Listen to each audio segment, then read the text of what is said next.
আর হবে এসআর যদি হয় ওই বইয়েদের বাপের বাড়ি থেকে কাগজপত্র আনতে হবে। যদি আনতে না পারে আমাদের সুবিধে, সকাল করে তারা চলে যাবে আর আমরা আবার নতুন করে একটু বিয়ে করব। এখন বহু টাকা বরপণ দিচ্ছে, খাবো দাবো আর বিন্দাস চা দোকানে আড্ডা মারবো, এছাড়া কিচ্ছু কাজ নেই। খুব ভালো কাজ করছে, ভালো। কি খুশি?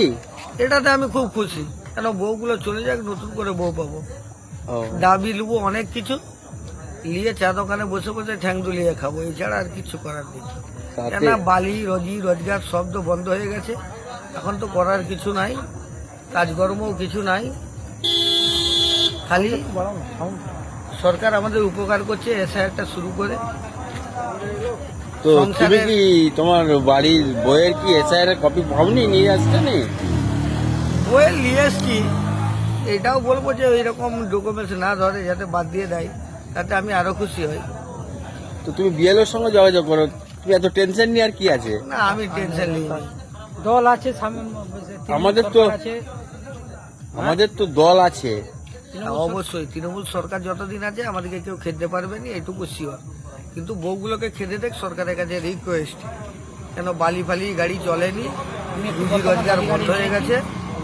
তুমি যে এখন এই যে গাড়িটা ধরো বন্ধ, তুমি কিভাবে তুমি এখন বলতে চাইছো যে সরকারের কাছে ধরো মানুষ, রাজমিস্ত্রির লোকেরা কাজ করতে পারছে না, মার্বেল মিস্ত্রিরা কাজ করতে পারছে না? হ্যাঁ, এখন রাজমিস্ত্রি এবং মার্বেল মিস্ত্রি 75% লেবার, ওরা সব বেকার হয়ে গেছে। ওদের বউগুলো যদি চলে যায়, 10 টাকার মুড়ি কিনে যেখানে হোক মেঘে পেতে চালিয়ে খেয়ে নেবে। আমরা দিদির কাজ পর্যন্ত একটা জিনিসই আবেদন করছি, কমসে কম ঘরের বউগুলো যদি পালিয়ে যায় তাহলে আরও সুবিধে হয়।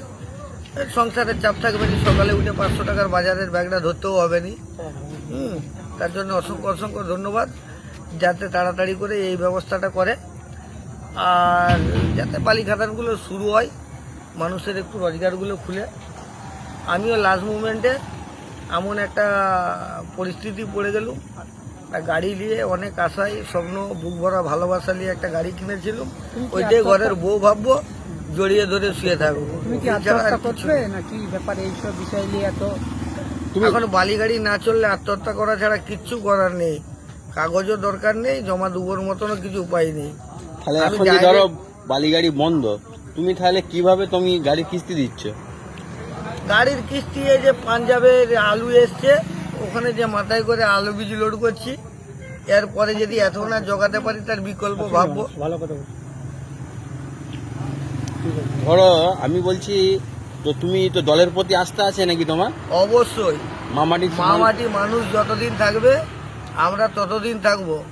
আমাদের বালি বন্ধ করেও কিছু করতে পারবে নি। বালিটা কে বন্ধ করেছে? দল 26-এ আবার এসছে। আগামী দিন কেন্দ্র সরকার যত রকম দলের বিরুদ্ধে মানে কুনীতি চাল চালুক, কিচ্ছু করতে পারবে না। দল মমতা ব্যানার্জি, মামাটি মানুষের সরকার 26-এ আসার পরে কেন্দ্রে বুঝতে পারবে রাজ্যে কি জিনিস, পশ্চিমবাংলা কি জিনিস। আর পরের বার থেকে মানে সভাগুলো পর্যন্ত করতে আসবে নি, মুখ লুকিয়ে রাখবে। অভিষেক ব্যানার্জি জিন্দাবাদ। আর এই বালি খাদানগুলো বন্ধের পিছনে কার হাত? পুরো কেন্দ্রের হাত, পুরো কেন্দ্রের হাত।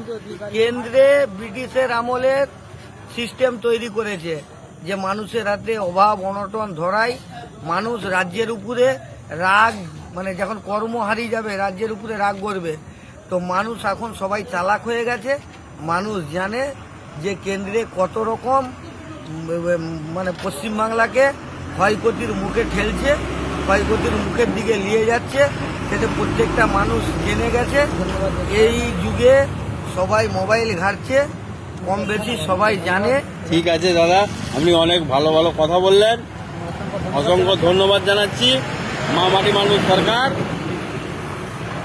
মামাটি মানুষের সরকার যতদিন থাকবে কোনো মানুষের টেনশনের নাই দরকার। ঠিক আছে। আচ্ছা, ঠিক আছে বন্ধু, অসংখ্য থ্যাংক ইউ, ধন্যবাদ।